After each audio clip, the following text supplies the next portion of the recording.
sa lagay ng ating panahon, ngayong hapon po ng July 27, 2024, na kung saan sa ngayon ay napaka-aktibo na po ang karagatan sa paligid natin at may dalawang sama ng panahon na nabuo sa silangan ng ating bansa. Ang nasa silangan ng Visayas ay pinangalanan po na Invest 96W at ang nasa silangan naman po ng Mindanao ay nangalanan po na Invest 95W. Pareho po na nasa loob ng ating area of responsibility ang dalawang ito at base sa ilang mga weather models, si 95W ay isa na pong mahinang bagyo o tropical depression. Ayon, ang dalawang banta ng sama ng panahon ito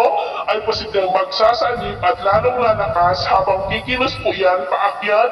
pa-northward at sundan ang dinaanan po ni Bagyong Karina. At ito naman ay pinapakita ng forecast model natin pong ginagamit hanggang po sa susunod na 2 linggo. At sa lagay ng ating panahon ngayong hapon dahil sa pinagsamang epekto ng habagat sa kanluran at ng mga sama ng panahon sa silangan ay maulap ang kalangitan with isolated light to heavy rains sa malaking bahagi po ng Visayas, Southern Luzon, Calabarzon,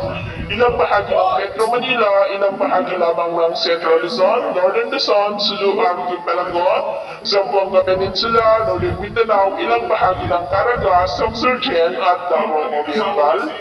na posibleng magtuloy-tuloy pa rin ang mga pag-ulan sa malaking bahagi ng Luzon, Visayas, Sulu, Archipelago, Zamboanga Peninsula, maging po sa may Southern Mindanao hanggang mamayang gabi po, kaya mag-ingat pa rin tayo sa posibleng bantabahin ng mga pagbaha at pag-uunang rumpa. At sa atin naman pong mga baybayin, iwasan na po muna natin ang papalaot sa Western Seaboard ng Central Luzon, Western Seaboard ng Northern Luzon,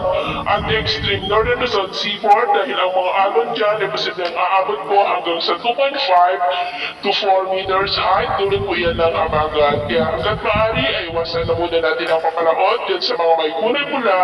para po mas makaiwas sa mga sakuna.